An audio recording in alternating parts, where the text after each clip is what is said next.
सुर्खियों में।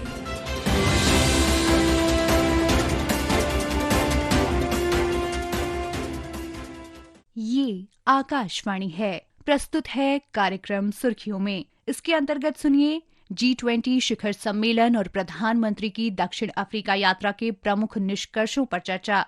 इसमें भाग ले रहे हैं पूर्व राजदूत जितेंद्र कुमार त्रिपाठी। कार्यक्रम का संचालन कर रहे हैं हर्ष रंजन।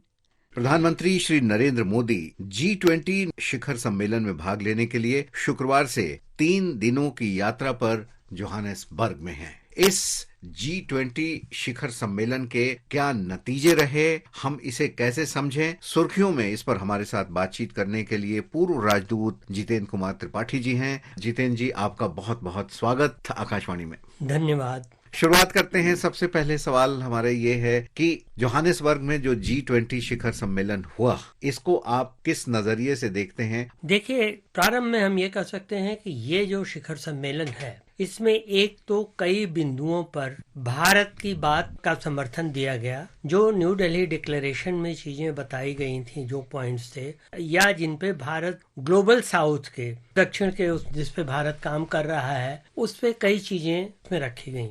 एक, वातावरण पर्यावरण में बदलाव। दूसरा, भारत ने भी कहा था कि छोटे देशों को अधिक सहायता देनी चाहिए और पर्यावरण के बदलाव से लड़ने के लिए जो आवश्यक पूंजी होती है, क्योंकि बड़े देश जो हैं उनके पास तो तकनीक ही है, लेकिन उस तकनीक को वो कहते हैं कि छोटे देश अगर लेना चाहते हैं तो वो कहते हैं आप खरीदिए हमसे। वो छोटे देशों के लिए संभव नहीं है, तो उसके लिए भी एक फंड बनाया गया था, उसके लिए भी भारत ने वो किया। इसके साथ साथ देखिए, सबसे पहली बात तो भारत ने ये कहा, जब हमारा मोटो था वसुधैव कुटुंबकम जी, उसी का करीब करीब रूपांतर जो है, साउथ अफ्रीका में एक शब्द कहा जाता है उबुंटू। उबुंटू का मतलब यह है कि मैं हूँ, मतलब एक दूसरे के साथ सहयोग सौहार्द की भावना जो है, वही हम वसुधैव कुटुंबकम में कहते रहे हैं। हमने ये कहा है आतंकवाद के खिलाफ लड़ाई करनी चाहिए, उसके खिलाफ हमें मोर्चा खोलना चाहिए। हमने ये भी कहा है कि ग्लोबल साउथ में छोटे देशों को कर्जा देने में हमें दूसरे नियम बनाने चाहिए, कुछ नियमों में ढील देनी चाहिए। हमने ये भी कहा कि क्रिटिकल मिनरल्स जो हैं उनके लिए, उनके डिस्ट्रीब्यूशन के लिए एक नया पैरामीटर, एक नई सीमा। और ये सब जितेंद्र जी, ये सब बहुत अहम पहलू हैं। और खास तौर पे अगर आप ये देखें कि जब 2023 में 2 साल पहले भारत ने अध्यक्षता की थी G20 की और जो डिक्लेरेशन था, तो उसके भारत के 9 प्रमुख मुद्दे जो कि बताए थे, आज उसमें स्वीकार कर लिए गए हैं जोहानिसबर्ग में जो G20 शिखर सम्मेलन हुआ। और विदेश मंत्रालय में आर्थिक संबंध विभाग के सचिव सुधाकर दलेला ने भारत के लिए जोहानिसबर्ग में आयोजित G20 शिखर सम्मेलन का क्या महत्व रहा, क्या महत्वपूर्ण बिंदु हैं, इसको रेखांकित किया है। आइए पहले वो सुन लेते हैं।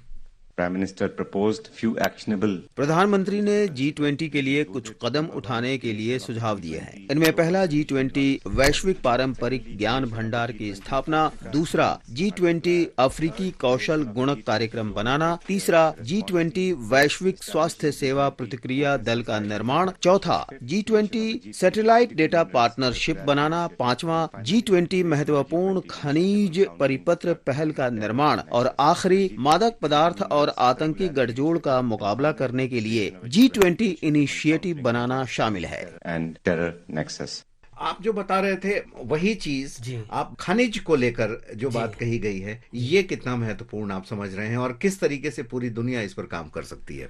देखिए, ये बहुत महत्वपूर्ण हो जाता है आज के जमाने में, जब इन खनिजों का महत्व इस पे होता है कि आप सेमीकंडक्टर्स बना रहे हैं, आप कारें बना रहे हैं, बसें बना रहे हैं, आप रॉकेट साइंस में आप प्रक्षेपास्त्र बना रहे हैं, सब में ये खनिज बहुत ज्यादा महत्वपूर्ण हो जाते हैं। और आज अभी स्थिति है, इनका महत्व देखिए इसी से हो जाता है कि चीन के ऊपर ट्रंप ने 150% टैरिफ लगाने की घोषणा की थी, और चीन ने जब एक बार घोषणा कर दी कि हम ये जो रेयर मैग्नेट्स हैं, रेयर अर्थ के, उनका एक्सपोर्ट, उनका निर्यात यूएस को रोक रहे हैं, तो फोर्ड इंडस्ट्री बंद हो गई। फिर ट्रंप को ये कहना पड़ा कि अच्छा, हम 150% नहीं लगाएंगे, निर्यात करते रहिए। चीन का इसमें एक अधिकार है, सबसे ज्यादा इसका उत्पादन चीन करता है। तो अब करीब 68 या 69%। तो अब अगर इस चीज में भारत का ये कहना था कि इसके लिए भी कुछ ऐसा करना चाहिए कि सप्लाई चेन निर्बाध रूप से काम करती रहे। जिन देशों को, जिन इंडस्ट्रीज को अपने विकास के लिए इनके इस्तेमाल करने की आवश्यकता है, उनको निर्बाध रूप से ये चीजें मिलते रहें, इस पे कोई एकाधिकार न हो या इस पे कोई अनावश्यक रूप से टैरिफ न लगाए जाए। तो ये बहुत बड़ी चीज है। एक तरीके से कहे जितेंद्र जी, भारत ने अपना पक्ष जो है प्रधानमंत्री श्री नरेंद्र मोदी ने G20 शिखर सम्मेलन में बहुत ही प्रभावी तरीके से रखा है। और ये कहते हैं कि जब भारत बोलता है पूरी दुनिया सुन रही होती है कि भारत क्या बोल रहा है। और पिछली बार भी हमने देखा कि किस तरीके से अफ्रीकन यूनियन को शामिल कराने के लिए भारत ने पहल की और एक बेहद सफल पहल रही थी। आपसे हमारा सवाल यह है कि कई देशों के साथ अगर हम देखें तो बाइलेटरल द्विपक्षीय समझौते भी हुए हैं, इन पर आप क्या प्रकाश डालेंगे? देखिए, सबसे महत्वपूर्ण बात तो यह है कि इसके साइड लाइन्स पे भारत ने ऑस्ट्रेलिया और कनाडा के साथ trilateral, Australia, Canada, India trilateral information partnership की है। इसका मतलब यह है कि ये तीनों देश मिल करके अब इंफॉर्मेशन टेक्नोलॉजी और उसके फायदों पर एक साथ, उसके फायदों का कैसा इस्तेमाल किया जाए, एक साथ काम करेंगे। इसके साथ ही साथ इसमें यह है कि सप्लाई चेन को भी निर्बाध रूप से जारी रखने की बात हुई है। ये भी बात हुई है कि एनर्जी टेक्नोलॉजी उसको एक दूसरे के साथ साझा करेंगे ताकि स्वच्छ ऊर्जा उत्पादित हो, उसमें खर्चे कम हो। इसके साथ ही ये भी कहा गया कि AI के साथ, आर्टिफिशियल इंटेलिजेंस के मामले में तीनों देश एक दूसरे से सहयोग करेंगे। और ये सब चीज क्रिटिकल मिनरल्स के बारे में कहा गया, क्योंकि देखिए, चीन के बाद 2 देशों में और क्रिटिकल मिनरल्स हैं, उतने हैं जितने भारत में नहीं हैं, और वो ऑस्ट्रेलिया और कनाडा है। इसलिए कहा गया है कि ऑस्ट्रेलिया और कनाडा के साथ ये समझौता किया गया। आपको याद होगा, Australia Canada nuclear supplier group के भी सदस्य हैं और 2007 तक हमें 1-2-3 एग्रीमेंट न्यूक्लियर फ्यूल हमें नहीं मिल पा रहा, लेकिन अब हमें ये मिल रहा है और ऑस्ट्रेलिया और कनाडा दोनों एक बहुत बड़े न्यूक्लियर फ्यूल सप्लायर हैं। तो ये बहुत बड़ी बात हो जाती है। हमने 3 ऐसे देशों ने मिल करके ये समझौता किया है। इसके साथ ही देखिए, हम प्रधानमंत्री साइड लाइन्स में साउथ कोरिया के प्रेसिडेंट से मिले। ब्राजील, जहां आप लंबे समय तक रहे हैं, ब्राजील के साथ भी वहां के हेड ऑफ स्टेट से प्रधानमंत्री मोदी जी की अलग से बातचीत हुई, क्या कहेंगे आप? देखिए, ब्राजील के साथ हमारे रिश्ते बड़े अच्छे रहे हैं शुरू से, और हम अगर ब्राजील के साथ हम सहयोग किन किन क्षेत्रों में कर सकते हैं वो असीम है, उसकी सीमाएं अनंत है। हम बायोफ्यूल में कर सकते हैं ब्राजील के साथ सहयोग, हम ब्राजील के साथ इथेनॉल में सहयोग कर सकते हैं, ब्राजील के साथ पेपर प्रोडक्शन में कर सकते हैं। और एक चीज मैं यहाँ पे आपके श्रोताओं के लिए बता दूं कि ब्राजील के पास इतने ज्यादा लौह अयस्क हैं, विश्व में जितना लोहे की खपत हो रही है उस हिसाब से ब्राजील सारे विश्व को 500 साल तक सप्लाई कर सकता है। और 83 अरब बैरल संकेत मिले हैं कितने का तेल उनके पास है, जो उनको दुनिया का तीसरा सबसे बड़ा तेल उत्पादक देश बना देगा। तो ये कई चीजें हैं जिसमें हम दोनों देश एक दूसरे के साथ सहयोग कर सकते हैं।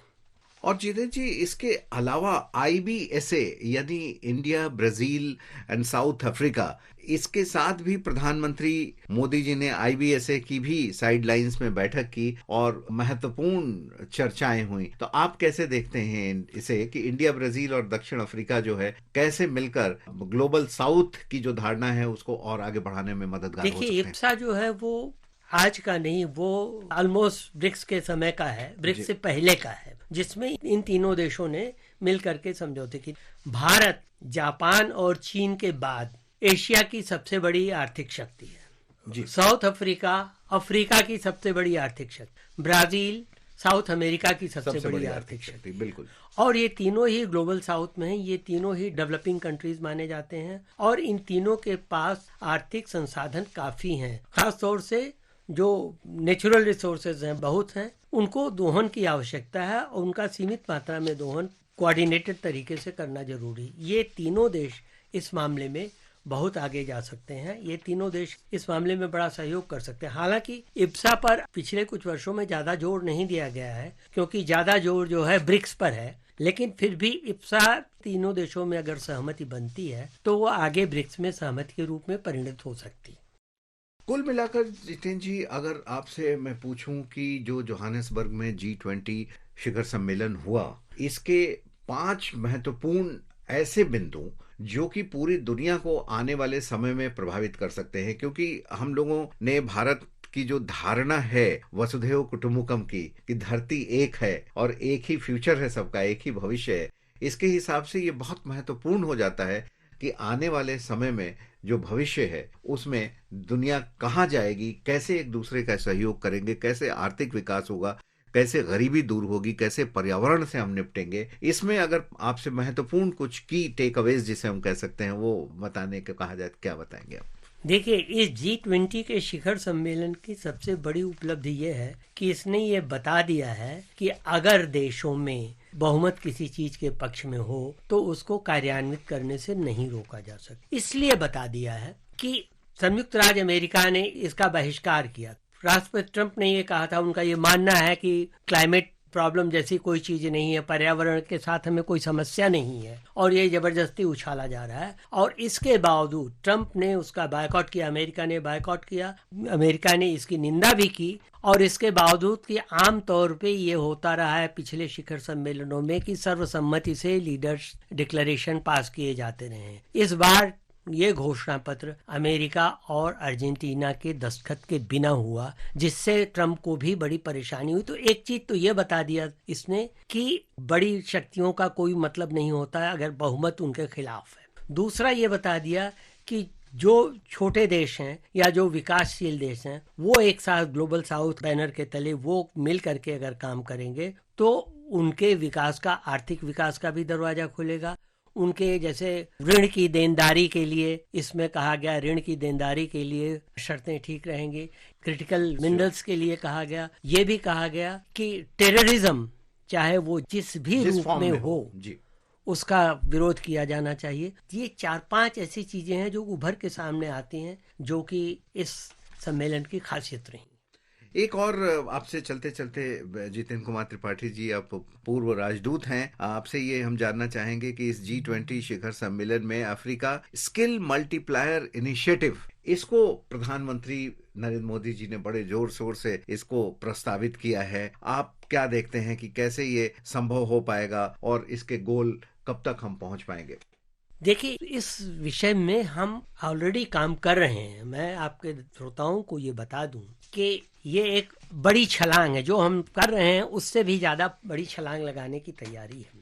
आईटेक स्कीम के अंतर्गत और ICCR के अंतर्गत हम अफ्रीकी देशों को काफी स्कॉलरशिप देते हैं। उनके जो टेक्नोक्रेट्स या ब्यूरोक्रेट्स होते हैं, उनके करीब 100 से ज्यादा संस्थानों में उनको 3 हफ्ते से 3 साल तक प्रशिक्षण दिया जाता है मुफ्त।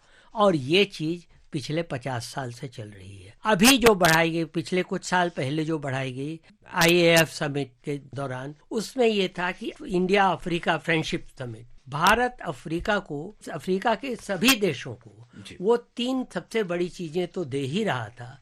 एक, ई-गवर्नेंस, हर अफ्रीकी राष्ट्रपति या राष्ट्राध्यक्ष के यहाँ एक ऐसी टेलीफोन लाइन लगा दी गई भारत सरकार द्वारा जो उन्हें एक दूसरे से हॉटलाइन पे कनेक्ट करती है। दूसरा, ई-हेल्थ, भारत ने अफ्रीका के सभी देशों में ऐसे सिस्टम्स, ऐसी मशीनें लगा दी हैं और ट्रेन किया है कि वहाँ के डॉक्टर्स जो हैं वो इन रियल टाइम वो यहाँ के डॉक्टरों से निःशुल्क परामर्श कर सकते हैं। जैसे कोई डॉक्टर वहाँ ऑपरेशन कर रहा हो, कोई दिक्कत हो तो यहाँ के डॉक्टर से वो बातचीत कर सकता है। और तीसरा, ई-एजुकेशन, डिजिटल एजुकेशन। हर अफ्रीकी देश में हमने कंप्यूटर्स प्रोवाइड किए हैं, ट्रेनिंग प्रोवाइड की है यूनिवर्सिटीज में, और उनको ये बताया है कि कैसे आप करिए। अब प्रधानमंत्री की इस घोषणा से एक लंबी छलांग आएगी और भारत और अफ्रीका का और बेहतर समन्वय होगा और साथ में आर्थिक विकास की भी अगर बात करें तो दोनों देशों के बहुत मजबूत होंगे। फिलहाल के लिए जितेंद्र कुमार त्रिपाठी जी, पूर्व राजदूत, आपने सुर्खियों में G20 शिखर सम्मेलन जो जोहानिसबर्ग में हुआ उस पर बातचीत की, आपका बहुत बहुत शुक्रिया। धन्यवाद। अभी आप सुन रहे थे G20 शिखर सम्मेलन और प्रधानमंत्री की दक्षिण अफ्रीका यात्रा के प्रमुख निष्कर्षों पर चर्चा। इसमें भाग ले रहे थे पूर्व राजदूत जितेंद्र कुमार त्रिपाठी। कार्यक्रम का संचालन कर रहे थे हर्ष रंजन। ये कार्यक्रम आकाशवाणी के समाचार सेवा प्रभाग द्वारा प्रस्तुत किया गया। सुर्खियों में